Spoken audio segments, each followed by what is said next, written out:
அனைவருக்கும் வணக்கம். Welcome to JSR IAS academy. நம்ம அகாடமியில் எஸ்எஸ்சிக்கான ஃப்ரீ டெஸ்ட் கண்டக்ட் பண்ணிட்டு இருக்கோம். ஸோ அந்த ஒவ்வொரு டெஸ்ட்டுக்குமான மென்டல் அபிலிட்டி அண்ட் ரீசனிங், அப்புறம் ஜிகே, அப்புறம் இங்கிலீஷ் லாங்குவேஜ், இது எல்லாத்துக்குமே வந்து பார்த்தீங்கன்னா நம்ம டிஸ்கஸ் வீடியோ பார்த்துட்டு இருக்கோம். சரிங்களா?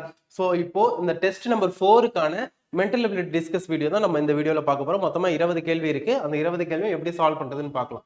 ஸோ ஃபர்ஸ்ட் கொஸ்டினே வந்து பார்த்தீங்கன்னா, ஒரு ஸ்டூடெண்ட் வந்து 6 சப்ஜெக்ட்ஸ், ஓகேங்களா? ஸோ 6 பேப்பர் வந்து எழுதுறாரு. அந்த 6 பேப்பர்லயும் சேர்த்து அவரு 60% ஓவராலா மார்க் வாங்கியிருக்காரு. அவரோட ஒவ்வொரு பேப்பர்லயும் அவர் எடுத்த மார்க்கை வந்து ரேஷியோல கொடுத்துருக்காங்க. ஓகேங்களா? ஸோ என்ன கொஸ்டின்ல கேட்கறாங்கன்னா, இந்த ஒவ்வொரு பேப்பர்லயும் நம்ம எவ்வளவு மார்க் எடுத்திருக்காருன்னு கண்டுபிடிக்கணும். கண்டுபிடிச்சிட்டு அதுல 60%க்கு குறைவா எத்தனை பேப்பர்ல எடுத்திருக்கிறாரு அப்படின்னு சொல்லிட்டு கொஸ்டின்ல கேட்டிருக்காங்க. சரிங்களா? ஸோ நம்ம ஒவ்வொரு பேப்பர்லயும் 100 மார்க்னு சொல்லிட்டு அசியூம் பண்ணிக்கலாம். சரிங்களா? அப்போ 100 மார்க் அப்படின்னா 6 பேப்பர்லயும் சேர்த்து டோட்டலா 600 மார்க் மேக்சிமம். சரிங்களா? சோ இப்போ 60% தான் வந்து ஓவரால் எடுத்திருக்காரு. அப்போ 600 ஓவரால் மார்க்னா அவர் எடுத்த மார்க் 60%. So 60 divided by 100. அப்போ 360. அப்போ அவர் மொத்தமா 360 மார்க் எடுத்திருக்காரு. சரிங்களா? சோ பேப்பர் 5:6:7:10 வரைக்கும் இருக்கு. சரிங்களா? சோ அப்போ ஏதோ ஒரு காமனான நம்பர்ல டிவைட் பண்ணிருக்காங்க. அந்த காமனான நம்பரை x ன்னு அஸ்யூம் பண்ணிக்கலாம். அப்போ ஒவ்வொரு பேப்பர்லயும் அவர் எடுத்த மார்க் வந்து 5x plus 6x, 7x plus 8x plus 9x plus 10x. So டோட்டலா 45x. சரிங்களா? ஸோ இதுதான் வந்து பார்த்தீங்கன்னா அவர் ஓவராலா அவரோட மார்க்கு. ஸோ இந்த 360 இந்த 45x ஈக்குவல் வேல்யூ. ஏன்னா இந்த எக்ஸ்ல வச்சு பார்க்கும்போது நமக்கு 45x. ஓவராலா அவர் எடுத்த மார்க் 360. அப்போ எக்ஸோட வேல்யூ கண்டுபிடிச்சிடலாமா? 45x equal to 360. அப்போ x equal to 360 divided by 45 equal to 8 கிடைக்குது. அப்போ அவரு எக்ஸோட வேல்யூ 8. சரிங்களா? இப்போ இந்த எக்ஸோட வேல்யூ கொண்டு வந்து ஒவ்வொரு சப்ஜெக்ட்லயும் சப்ஸ்டிட் பண்ணுங்க. ஸோ அப்போ ஃபர்ஸ்ட் சப்ஜெக்ட்ல 40 மார்க்ஸ், செகண்ட் சப்ஜெக்ட்ல 6 into 8 வந்து 42, சாரி 48, அடுத்தது 56, 64, அடுத்து வந்து 72, 80. சரிங்களா? ஸோ இதுதான் அவரு அந்த 6 சப்ஜெக்ட்ல எடுத்த ஒவ்வொரு சப்ஜெக்டோட அவரோட மார்க். இப்போ அவரோட ஆவரேஜ் எவ்வளோனா 60%. அந்த 60% விட குறைவா எத்தனை சப்ஜெக்ட்ல இருக்குன்னா 3 சப்ஜெக்ட். ஓகேங்களா? 60% விட அதிகமா எத்தனை சப்ஜெக்ட்ல இருக்கு? 3 சப்ஜெக்ட். கொஸ்டின்ல கேட்டிருக்கிறது 60%க்கும் குறைவான மதிப்பெண் எத்தனை பேப்பர்ல வாங்கியிருக்காரு தான். So 3 subjects. இதுதான் இதுக்கான answer. So next question. So அடுத்த கொஸ்டின்ல என்ன கேட்டிருக்காங்கன்னா, if the price of an article is decreased by 20% and then the new price is increased by 25%, then what is the net change in the price? ஓகேங்களா? So இதை நம்ம ரெண்டு வழியில போடலாம். ஒன்னு என்னன்னா ஒரு ஃபார்முலா மாதிரி x plus y plus xy by 100. சரிங்களா? ஸோ இந்த ஃபார்முலா வச்சும் போடலாம். ஸோ இந்த ஃபார்முலாவுக்கு எக்ஸோட வேல்யூ ஒய்யோட வேல்யூ நம்ம எப்படி எடுக்கணும் அப்படின்னா, ஸோ அங்க கொடுத்துருக்கக்கூடிய அந்த பர்சன்டேஜ் தான். ஸோ ஃபர்ஸ்ட் என்ன சொல்லியிருக்காங்க? டிக்ரீஸ்டு. சரிங்களா? 20% குறைக்கிறாங்க. அப்போ குறைக்கிறாங்கன்னா மைனஸ்ல எழுதணும். அப்போ எக்ஸோட வேல்யூ -20. அடுத்து ஒய்யோட வேல்யூ அடுத்து என்ன பர்சன்டேஜ்? Increased by 25%. அதிகரிக்கிறாங்க. ஓகேங்களா? அப்படின்னா பிளஸ்ல எழுதணும். அப்போ பிளஸ் 25. இந்த ரெண்டு வேல்யூ கொண்டு வந்து இதுல சப்ஸ்டிட் பண்ணுங்க. So -20 plus 25 plus -20 into 25 divided by 100. சரிங்களா? ஸோ 25 100 அடிச்சோம்னா 4, 4ஐயும் -20 அடிச்சா -5. அப்போ -20 plus 25 ஓட வேல்யூ ஒரு 5, இங்க ஒரு -5 equal to 0. அப்ப எந்த ஒரு சேஞ்சுமே நடக்காது. சரிங்களா? அப்போ 0% தான் ஆன்சர்.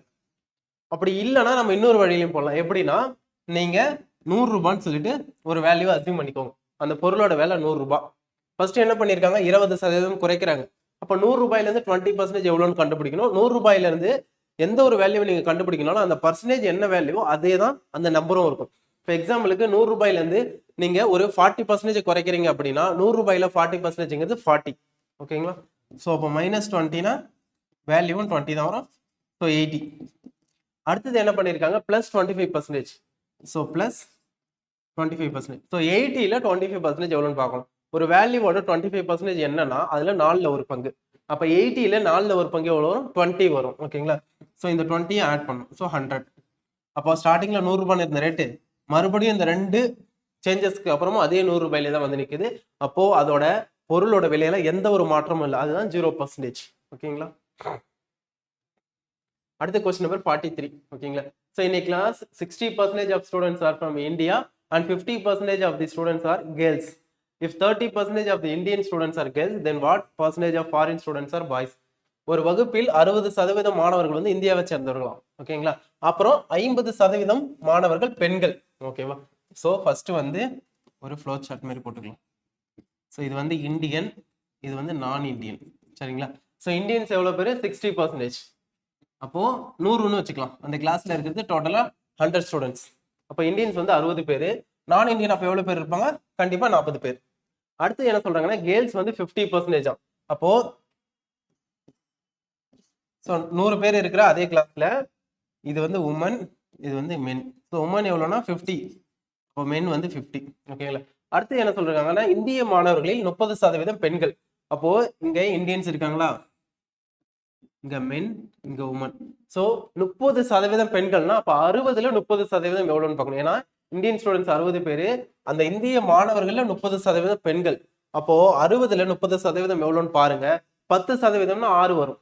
ஓகேங்களா? ஏன்னா லாஸ்ட் டிஜிட்டுக்கு முன்னாடி ஒரு பாயிண்ட் வச்சுக்கோங்க, அதுதான் 10%. அப்போ 30%னா 6 × 3 பண்ணுங்க, 18. அப்போ பெண்கள் 18 பேர்னா அப்போ மென் எவ்வளவு பேர் இருப்பாங்க? 42 இருப்பாங்க. ஓகேங்களா? ஏன்னா 60ல பெண்கள் 18 பேர், அப்போ ஆண்கள் 42 பேர். அடுத்து நான் இந்தியன். ஓகேங்களா? ஸோ இங்க பாருங்க, ஸோ உமன் வந்து 50%, மென் 50%. ஓகேங்களா? அதாவது 50 பேர் பெண்கள், 50 பேர் ஆண்கள். இங்க பாருங்க 18 பேர் பெண்கள் வந்து இந்தியன்ஸ். அப்போ 50 பேர்ல 18 பேர் இந்தியன்ஸ்னா ரிமைனிங் இருக்கக்கூடிய 32 பேர் நான் இந்தியன் உமன்ஸ். ஓகேங்களா? அப்போ 40ல 32 போனா மீதி 8 பேர் தான் நான் இந்தியன் மென்ஸ். ஓகேங்களா?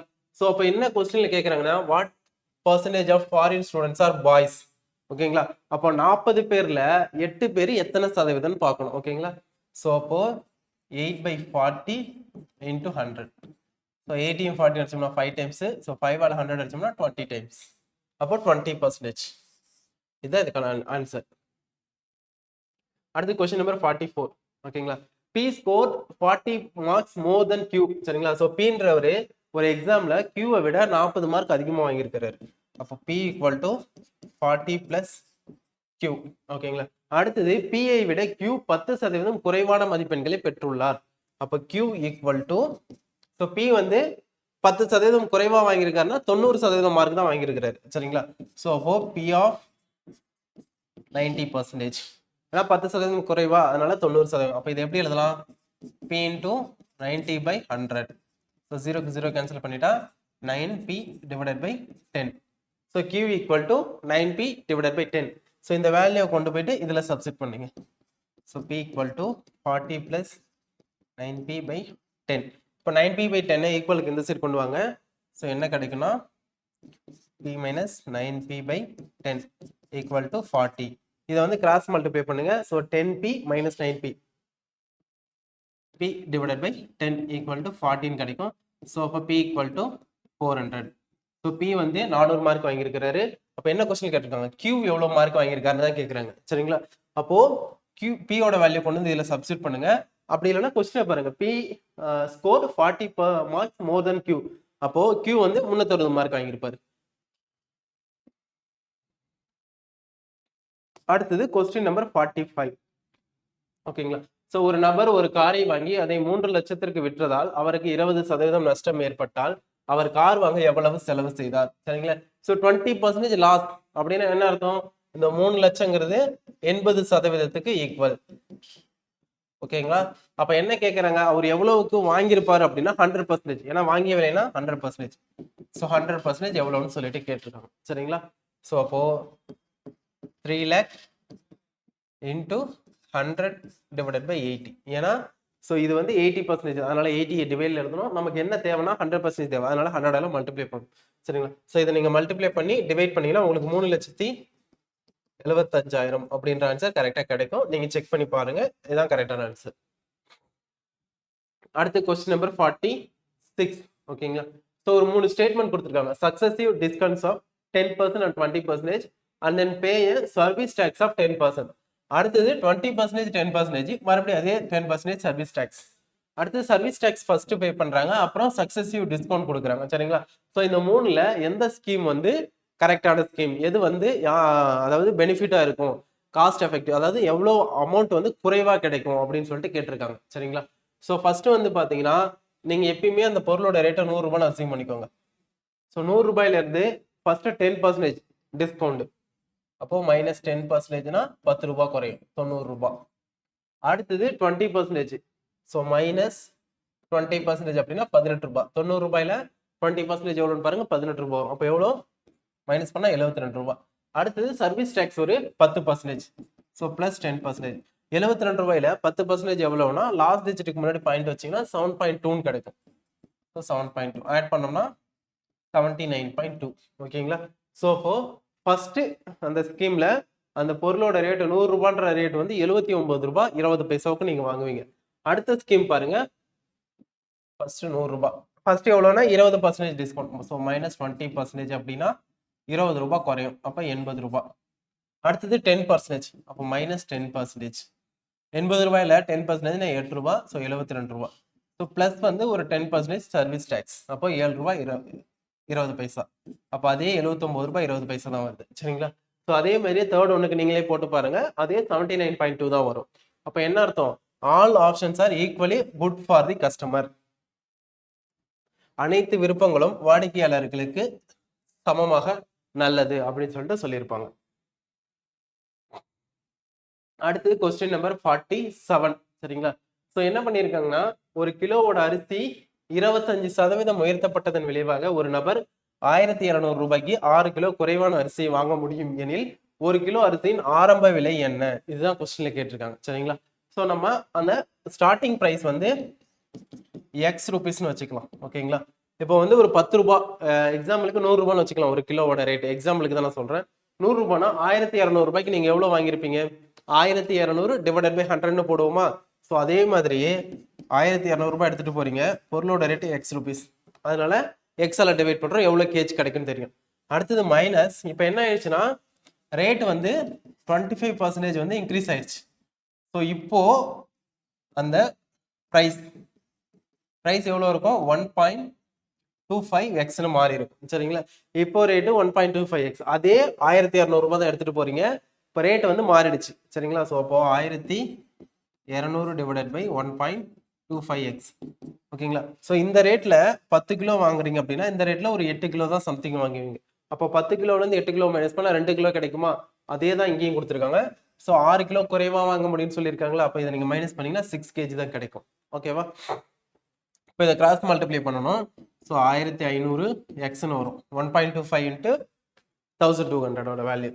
இங்க வந்து 1200x divided by 1.25 x square equal to 6ன்னு இருக்கும்.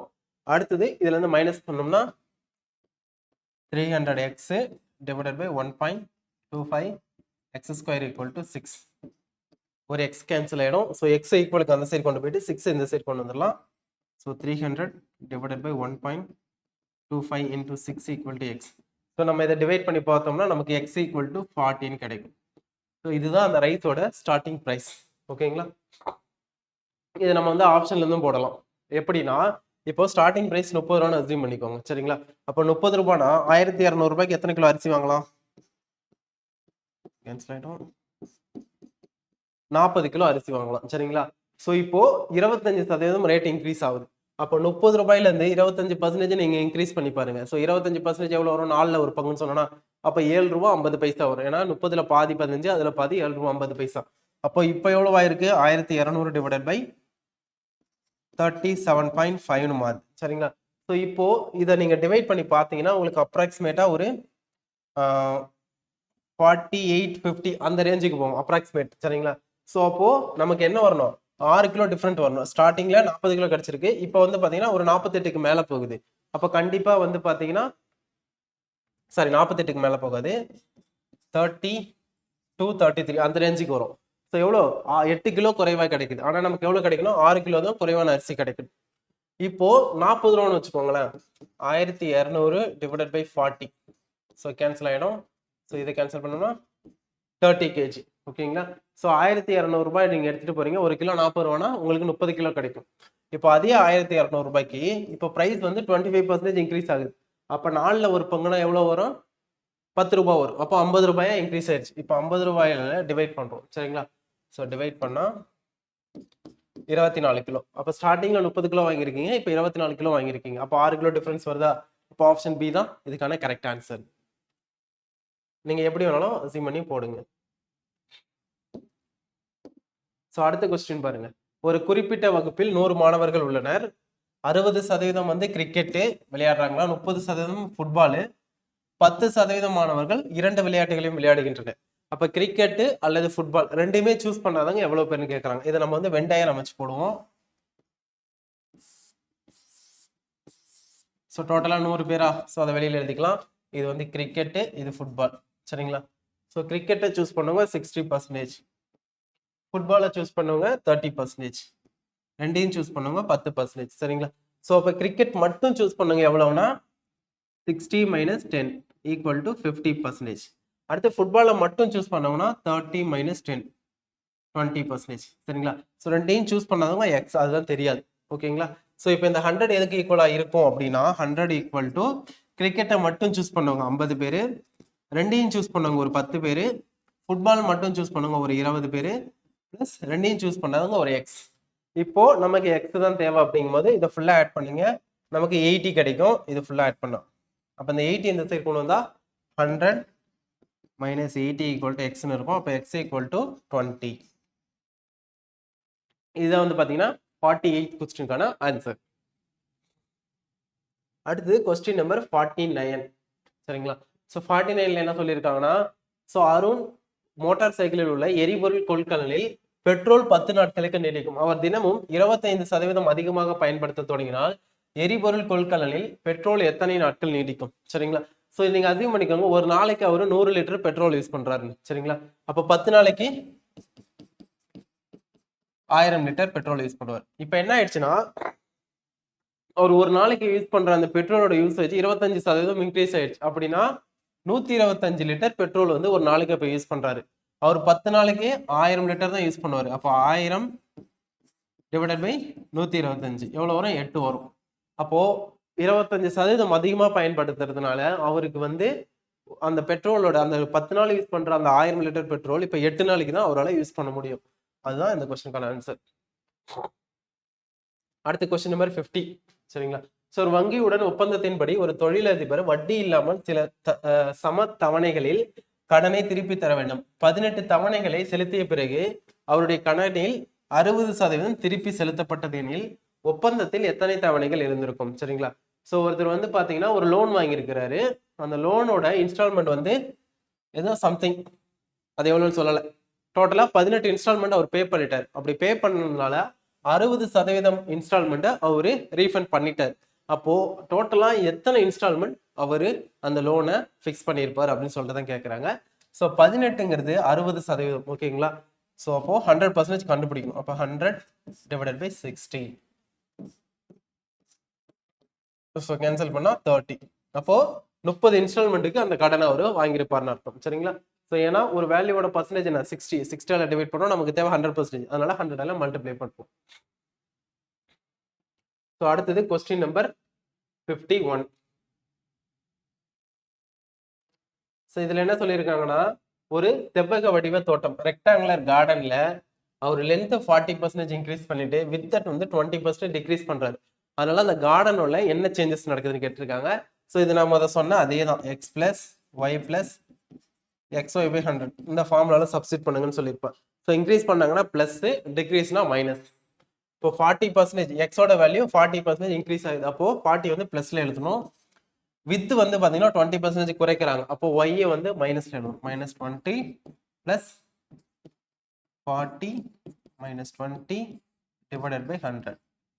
ஸோ 40ல இருந்து 20 மைனஸ் பண்ணா 20, இதை கேன்சல் பண்ணோம்னா -8 வரும். அப்போ 12%. ஸோ ஆன்சர் வந்து பிளஸ்ல கிடைச்சிருக்கா? அப்போ என்ன அர்த்தம்னா ஓவராலா 12% இன்க்ரீஸ் ஆகும்னு அர்த்தம். சரிங்களா? ஸோ அதிகரிக்கும். ஒருவேளை ஆன்சர் மைனஸ்ல கிடைச்சிருந்ததுன்னா டிக்ரீஸ் ஆகும்னு சொல்லிட்டு அர்த்தம். அடுத்து கொஸ்டின் நம்பர் 52. சரிங்களா? ஸோ x, y ஆகிய இரண்டு எண்கள் முறையே 20% மற்றும் 28% மூன்றாம் எண்ணான z விட குறைவாக உள்ளதெனில் x, y விட எத்தனை சதவீதம் குறைவாக உள்ளது? அதுதான் கொஸ்டின். சரிங்களா? ஸோ இப்போ z = 100 அசியூம் பண்ணிக்கலாம். ஓகேங்களா? அப்ப எக்ஸ் என்னவா இருக்கும்? 20% குறைவு அப்படின்னா எக்ஸ் ஈக்குவல் டு 80. அடுத்து ஒய் என்னவா இருக்கும்? 28% குறைவு அப்படின்னா 72. அப்போ இப்போ என்ன கேட்குறாங்கன்னா எக்ஸ்ல இருந்து ஒய் எவ்வளோ பர்சன்டேஜ் குறைவா இருக்கு? ஓகேங்களா? ஸோ அப்போ எக்ஸோட வேல்யூ 80, அடுத்து ஒய்க்கும் எக்ஸுக்குமான டிஃபரன்ஸ் எவ்வளோ? 8 இன்டூ 100. சரிங்களா? ஸோ இதை கேன்சல் பண்ணா 10, இதையும் கேன்சல் பண்ணா 10. அப்போ 10% வந்து பார்த்தீங்கன்னா எக்ஸ் ஒய்யை விட குறைவாக உள்ளது. ஓகே, ஸோ இதுவும் வந்து பார்த்தீங்கன்னா இதுக்கு முன்னாடி அந்த இன்ஸ்டால்மெண்ட் கொஸ்டின் பார்த்தோம்ல அதே மாடல் தான். ஸோ ஒருத்தர் வந்து ஓட்டப்பந்தய வீரர் அவர் 12 கிலோமீட்டர் இலக்கை கிடைக்கும் போது 80% கம்ப்ளீட் ஆயிடுச்சுன்னு சொல்றாங்க. அப்போ அந்த ஓட்டப்பந்தயத்தோட 100% எவ்வளோ? முழுமையா அதனுடைய லென்த் என்னன்னு கேட்குறாங்க. ஸோ அப்போ என்ன பண்ணுவோம்? 12 இன்டூ, ஏன்னா 100 தான் தேவை, அதனால 100 மேலே போட்டுட்டு டிவைடட் பை 80. 0க்கு 0 கேன்சல் ஆகிடும். 5/4 இதை அடிச்சோம்னா 3. So 3 into 5 15. ஸோ அப்போ டோட்டலாக ஓவராலாக 15 கிலோமீட்டர் லென்த் உள்ளது அந்த ஓட்டப்பந்தயம். அடுத்த கொஸ்டின் நம்பர் 54 பாருங்க. So Raji has 900 with him and he wants to buy a mobile handset, but he finds that he has only 75% of the amount required to buy the handset. Therefore he borrows 2000 from a friend. Then so அப்போ இந்த 4 ஆப்ஷன்ல எது கரெக்டாக இருக்கும் அப்படின்னு சொல்லிட்டு கேட்டிருக்காங்க. So 9000 ரூபாய் இருக்குது அந்த மொபைல் ஃபோனோட ரேட்டு, ஆனால் அவர்கிட்ட 75% அமௌண்ட் இருக்கு. அப்போ 9000 ரூபாயில 75% எவ்வளவுன்னு கண்டுபிடிக்கணும். 0க்கு 0 கேன்சல் ஆகிடும். அப்போ 90 into 75.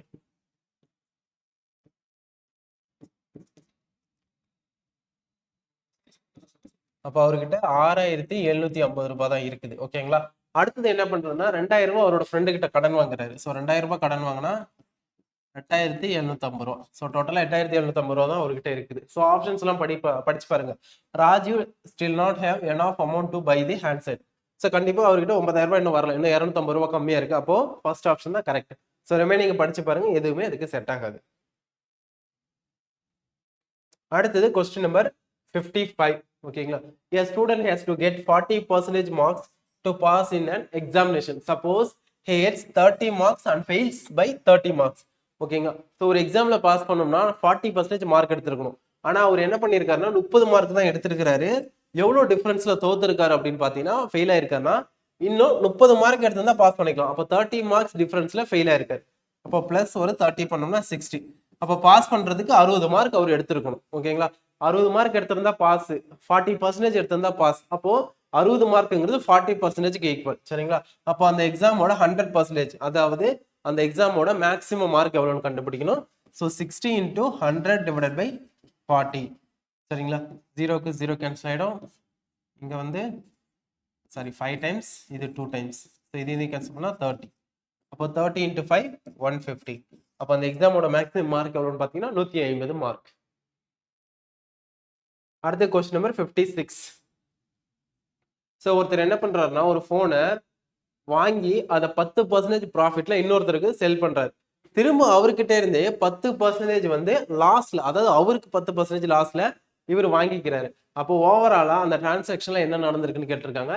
ஸோ ஃபர்ஸ்ட் வந்து 100 ரூபாய் அசைன் பண்ணிக்கலாம். ஸோ கோபால்ன்றவர் ஒரு ஃபோனை 100 ரூபாய்க்கு வாங்கி அதை 10% லாபத்துல ராமுக்கு விற்கிறார். சரிங்களா? அப்போ 10% லாபம் அப்படின்னா ஸோ பிளஸ் 10 ஆட் பண்ணா 110 ரூபாய். இப்ப திரும்ப என்ன பண்றாரு? ராம் வந்து அதை 10% நட்டத்தில் கோபாலுக்கு விற்கின்றார். சரிங்களா? ஸோ இதுல இருந்து 10% மைனஸ் பண்ணணும். அப்போ 11 ரூபாய் வரும். ஸோ 99. அப்போ 100 ரூபான்னு இருந்த மொபைலோட ரேட்டு இப்போ 99 ரூபான்னு மாறி இருக்கு. அப்ப என்ன சேஞ்ச் ஆயிருக்கு? 1% கெயின். ஓகேவா? ஓகே. ஸோ ஒரு கடைக்காரர் வந்து ஒரு பொருளை 40 ரூபாய்க்கு விற்பதனால X% லாபமும், அதே பொருள் 20 ரூபாய்க்கு விற்கும் போது அதே சதவீத இழப்பு. சரிங்களா? ஸோ இந்த மாதிரி அவரோட ப்ராஃபிட் ஒரு குறிப்பிட்ட அமௌண்ட்டுக்கு குறிப்பிட்ட பர்சன்டேஜ், அதே பர்சன்டேஜ் தான் வந்து பாத்தீங்கன்னா அவர் குறைவா விற்கும் போது அவருக்கு லாஸ் ஆகுது. ஓகேங்களா? ஸோ அப்போ இந்த பர்சன்டேஜ் சேமா இருக்கும்போது நம்ம அதனுடைய ஒரிஜினல் பிரைஸ் கண்டுபிடிக்க என்ன பண்ணணும் அப்படின்னா இந்த லாபத்துல வரக்கூடிய அமௌண்ட்டும் அந்த லாஸ்ல வரக்கூடிய அமௌண்ட்டையும் ஆட் பண்ணுங்க. 60 வருதா, அதை 2ஆல திரும்ப டிவைட் பண்ணுங்க, 13 கிடைக்கும். இதுதான் வந்து பாத்தீங்கன்னா இந்த பொருளோட ஒரிஜினல் பிரைஸ். அதாவது 40 ரூபாய்க்கு விற்கும் போது இருக்கிற பர்சன்டேஜும் 20 ரூபாய்க்கு விற்கும் போது இருக்கிற பர்சன்டேஜும் சேமா இருக்கணும். ஆனா 40 ரூபாய்க்கு விற்கும் போது ப்ராஃபிட், 20 ரூபாய்க்கு விற்கும் போது லாஸ். ஓகேங்களா? ஸோ அந்த மாதிரி சுச்சுவேஷன்ல மட்டும் நீங்க இந்த ரெண்டு அமௌண்ட்டையும் ஆட் பண்ணி 2ஆல் டிவைட் பண்ணீங்கன்னா என்ன அமௌண்ட் வருதோ அதுதான் அதனுடைய ஒரிஜினல் பிரைஸா இருக்கும். அடுத்து கொஸ்டின் நம்பர் 58. சரிங்களா? ஸோ ஒரு நிறுவனம் 8 மொபைல் கைபேசிகளை வாங்க ராகேஷிடம் பணம் இருந்தது. ஆனால் அவ்விற்பனையாளர் அக்குறிப்பிட்ட கைபேசியில் நல்ல தள்ளுபடியை வழங்கினார். எனவே ராகேஷ் தன்னிடம் உள்ள தொகையில் 10 கைபேசிகளை வாங்க முடியும். அப்படின்னா எவ்வளவு பர்சன்டேஜ் வந்து அவங்களுக்கு டிஸ்கவுண்ட் கொடுத்துருக்காங்க அப்படின்னு சொல்லிட்டு கேட்டிருக்காங்க. நீங்க வந்து ஒரு மொபைலோட ரேட்டை 100 ரூபான்னு அசீவ் பண்ணிக்கோங்க. அப்போ அவர் எவ்வளவுக்கு எடுத்து போயிருப்பாரு? 8 மொபைலுக்கு 100 ரூபான்னு 800 ரூபாய் எடுத்துட்டு போயிருப்பார். சரிங்களா? இப்போ அவரு ஆக்சுவலா எவ்வளவு டிஸ்கவுண்ட் கொடுத்ததுக்கு அப்புறம் அவரு இந்த 800 ரூபாய்க்கு 10 மொபைல் போனை வாங்குறாரு. சரிங்களா? ஸோ அப்போ 800 ரூபாய் டிவைடட் பை 10 மொபைல் போன். அப்போ ஒரு மொபைலோட ரேட்டு 80 ரூபாய். ஸோ ஃபர்ஸ்ட் 100 ரூபான்னு இருந்த மொபைல் போனோட ரேட்டு 80 ரூபாயா குறைஞ்சிருக்கு. அப்போ எவ்வளவு குறைச்சிருக்காங்க? 20% குறைச்சிருக்காங்க. அப்போ டிஸ்கவுண்ட் எவ்வளோ? 20% டிஸ்கவுண்ட் கொடுத்துருக்காரு. அடுத்த கொஸ்டின் நம்பர் 59. சரிங்களா? So after spending ₹60,000 for remodeling a house, Amala sold a house at a profit of 20%. If the selling price was ₹42 lakhs, how much did he spend to buy the house? ஓகேங்களா? So ஒருத்தவங்க ஒரு வீட்டை வாங்கி 42 லட்சம் ரூபாய்க்கு செல் பண்ணிட்டாங்க. அதை அவங்க வந்து பார்த்தீங்கன்னா அதை ரிப்பேர் பண்ணுறதுக்கு அதில் ஏதோ சின்ன சின்ன மாடிஃபிகேஷன் சேஞ்சஸ் பண்ணுறதுக்கு 60,000 ரூபாய் செலவு பண்ணியிருக்காங்க. ஸோ 20% ப்ராஃபிட் அதனால அவங்களுக்கு கிடைச்சிருக்கு. அப்போ அதை அந்த வீட்டை எவ்வளோ ரூபாய்க்கு அவங்க வாங்கியிருப்பாங்க அப்படின்னு சொல்லிட்டு கேட்டிருக்காங்க. ஸோ இப்போ சேல் பண்ணது 42 lakhs. அதனால அவங்களுக்கு கிடைச்சது 20 rupees ப்ராஃபிட். அப்போ எவ்வளோக்கு வித்திருக்காங்க அப்படின்னா காஸ்ட் பிரைஸ் கூட கம்பேர் பண்ணும்போது 20% அதிகமா வித்திருக்காங்க. அப்போ 120%க்கு அதை செல் பண்ணியிருக்காங்க. ஓகேங்களா? நமக்கு தேவை 100%.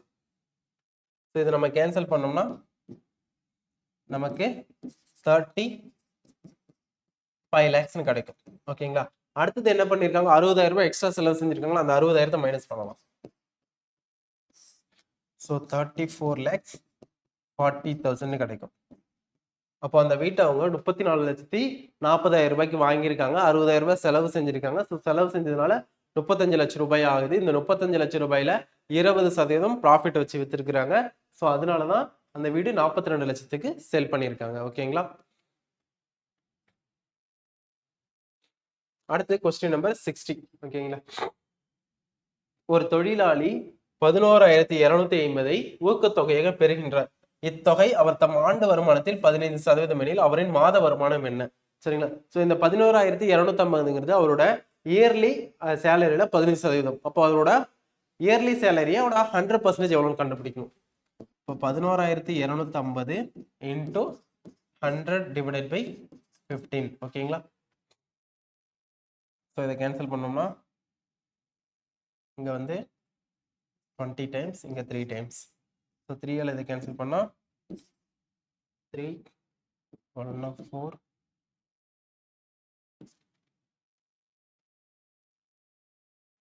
Sorry 22னா 7 remaining 1னா 5 3,750.